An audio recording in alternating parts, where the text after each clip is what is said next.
to go with faster wireless charging, but we will know the answer for this with 100% certainty very, very soon. Now, what we do know without a shadow of a doubt and with 100% certainty, pretty much, is that this high speed is a reference to two of the iPhone 12's biggest features, the new, more powerful A14 Bionic processor and the 5G compatibility. Let's start with the A14 first. So Apple introduced this with the iPad Air. We kind of got a little bit of a glimpse of exactly what makes this so special, but you better believe that Apple is going to tout this as the latest and greatest, fastest, most powerful and capable iPhone we've ever seen, thanks to the A14 Bionic processor inside. Now, there's gonna be a lot of interest in this chip, specifically because we believe this to be the framework for what we could see in Apple Silicon Macs, hopefully coming soon. But right now, I think Apple's gonna give us a lot more detail on how it stacks up in the iPhone, specifically to the iPhone 11. We saw some comparisons with the A14 and other processors, but I think this will be the event where we see kind of a side-by-side of the A13 Bionic versus the A14 Bionic and exactly what makes this so special. This is also alluding to 5G support in the iPhone 12 series as well. And also kind of a big point to make to clear up some confusion I've heard online. 5G is coming to all the iPhone 12s, the iPhone 12 mini, all the way up to the 12 Pro Max. So you do not need to get a Pro phone to be able to take advantage of 5G. But with that being said, there is a caveat we're learning a little bit more about these days. So, quick refresher, there are two types of 5G. There's the faster but more narrower coverage millimeter wave, which again delivers better speeds theoretically, but it doesn't penetrate it through as many surfaces and walls and stuff like that. There's also sub 6, which is a little bit slower, but has a much wider distance that it can cover and to reach your device. Just a quick break here. This is Future Robert. I am editing the video you're watching right now behind me, and some news broke overnight, so I'm gonna pop in a few times to give you the latest info. So regarding 5G, we are learning right now that every iPhone will support 5G, but only the ones in the US are going to support millimeter wave. So if you want the fastest possible speeds, even though the coverage isn't as good, that's gonna be millimeter wave. That's only going to be in all of the iPhones in the US. We heard some rumors that Apple was possibly region locking this feature, so maybe it could be expanded at a later date to other countries and territories around the world. But from what we're hearing right now, this is a feature only available in the US. We're also hearing that Apple is gonna do some 4G, 5G smart data allocation. So basically it'll switch between the two different types of data when it deems appropriate, mostly because it needs to save battery and be a little bit more efficient. That seems to be a great move and seems to make a whole lot of sense. And I'm super curious to hear a little bit more on exactly how that feature works, but that's the latest on 5G. Back to the rest of the video. I'll see you in a bit. Another reference from high speed is to the LiDAR technology built into the Pro-end iPhones that we're expecting to see as well. Now, when you look at the iPhone 12 mini and the iPhone 12 and the Pro and the Pro Max, the 12 and 12 mini seem like really great phones, and there isn't a whole lot of reason to jump in price and in size from the 12 to the Pro series, but LiDAR seems to be the feature that's gonna make probably the biggest difference. But it seems like Apple is gonna be focusing on photography improvements to specifically use those LiDAR functionalities for their benefit. So for example, portrait mode and night mode should get significantly better with the LiDAR technology, specifically because the LiDAR is gonna help give important depth information that should make portrait modes look better. The cutouts around the person should be better, or I guess whatever subject you're using. The bokeh in the background should be better as well because there's more depth data to work with. If the rumors are true, this could be a huge step up for the iPhone's portrait mode that should get some much needed attention, and the 12 Pro should be a much more capable phone, and this should be a really cool feature to see.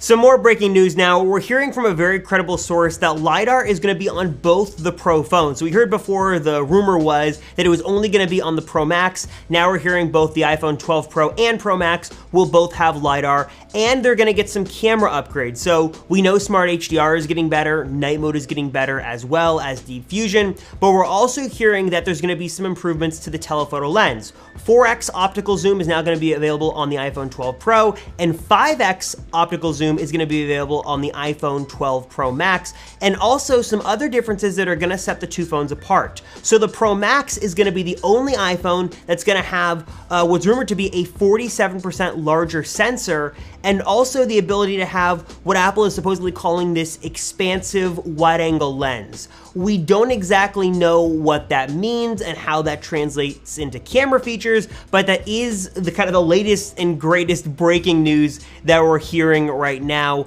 We're also hearing that all of the iPhones from the 12 mini to the 12 Pro, they'll all be able to record Dolby Vision video, which is another really cool feature. That is the latest on the iPhone 12 and 12 Pro cameras. Next, let's get to one of the most exciting parts, design and colors. So we know that this year's iPhone is getting kind of the biggest redesign we've seen to an iPhone in like the last 3 years since the iPhone 10. It's gonna have an industrial design language, more boxy corners. You've heard it before. It's gonna look great and it's gonna feel great in the hand as well. We're also learning that colors could be a special part of the iPhone this year, specifically with the iPhone 12. So we're expecting the iPhone 12 to adopt kind of the same colors as we saw with the 11. So you get red, black, white, yellow, green, purple, but we're also learning of one more color that could be exclusive to the iPhone 12 mini, and that's an orange color. I don't remember Apple ever doing orange in years past. Correct me if I'm wrong, but seems like a new color for them. And if true, this could be an exclusive color just for the iPhone 12 mini, which would be a fun little exclusive and a way to really differentiate that phone, which looks to be, again, it's shaping up to be a better and better iPhone the more that we learn about it.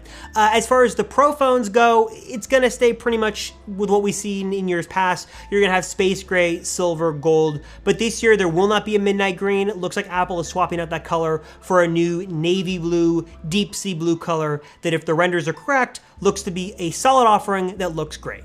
And kind of rounding out iPhone 12 stuff, pricing is about what you'd expect. We're expecting the 12 mini to be either $649 or $699, and then all the other phones kind of following in suit with that. Pro is gonna start at $999 for the smaller one. Pro Max is gonna be $1099, kind of what we've seen in years past, though we are expecting to see a higher base storage. So the Pro models will get 128 gigs of base storage, while the 12 and 12 mini will get 64 gigs of base storage. I know, we've heard it before. Apple needs to kind of unify that across the board, but hey, at least it's getting a little bit better for those Pro phones this year. And now we've got some last minute information on the release date of these phones. So we heard back and forth that Apple was gonna do a staggered launch, but we didn't know exactly which phones were gonna be first and which ones were gonna go later. Then we heard Apple was gonna release them all at once, but here's kind of our last minute best guess at what Apple's going to do. So we're hearing again from a very reliable source that the iPhone 12 and iPhone 12 Pro, these are both the 6.1-inch iPhone, those are gonna be launching first. They're gonna go up for pre-order the 16th, the Friday after the event, and then the following week, that Friday, they will be available and launching in select countries and territories around the world. If you want the iPhone 12 mini or the iPhone 12 Pro Max, so the smallest and largest iPhones, those are gonna be delayed until some point in November. We're hearing both those phones are either going to be available for pre-order on November 13th or November 14th, and then launching the week after. That is the latest we're hearing on iPhone release dates, so plan accordingly. But that's not it. Apple is expected to announce even more products at this event, and the iPhone is kind of just the beginning. And in years past, Apple typically will focus on accessories for the iPhone. So remember when we got the Airpods, how big of a deal that was, new cases. Apple really likes to showcase the iPhone alongside new accessories for customers to take advantage of with their new phone. So as much as I'd love to see an Apple Silicon Mac, I don't think that's gonna happen. I think Apple is gonna focus instead on audio products and AirTags as well. And some late breaking news on this, according to John Prosser and his sources, although all signs pointed to an AirTags launch alongside the iPhone 12 and iPhone 12 Pro, he is saying now that he's heard from his sources that AirTags will not be launching until sometime in 2021, possibly move to a date of sometime in the month of March 2021.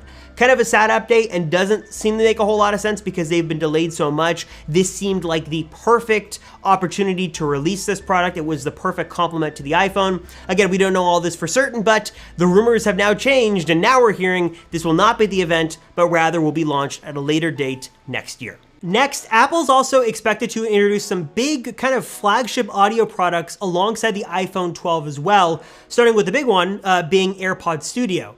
Now again, I've kind of covered this at length, so here are the cliff notes. Take the AirPods, the magical pairing experience, the great battery life, the minimal buttons and controls, spatial audio. Take the HomePod, which gives you great audio science and algorithms to give you the best possible music experience, the smarts of Siri. Put those together and you get AirPods Studio, this new premium over-the-ear headphone experience that Apple should be introducing with this event that should give you a really great audio experience. It's a little bit more premium and basically a step up from what we have with AirPods Pro. Update on this as well. We're now hearing from Jon Prosser, the source who kind of leaked all this stuff in the beginning, that the AirPods Studio are now supposedly delayed in a sense. They're not going to be, according to him, shown off at this event, and they are still supposed to enter mass production at the end of the month, and he thinks that Apple's going to release them via a press release. So again, we've heard some back and forth statements on this, though I do want to bring you the latest. That's what Jon Prosser has to say. He's also saying that as far as price goes, there will be a sport variant that starts at $350, but there is gonna be a higher end, more luxury variant that's gonna be more around $600-ish. So again, pricing and availability is kind of up in the air, but that's the latest that we know on AirPods Studio. And last but not least, the HomePod that keeps chugging along in the rumor cycle, the HomePod Mini. This is supposed to bring the best parts of HomePod, the HomeKit compatibility, the Siri functionality, the music streaming, and really that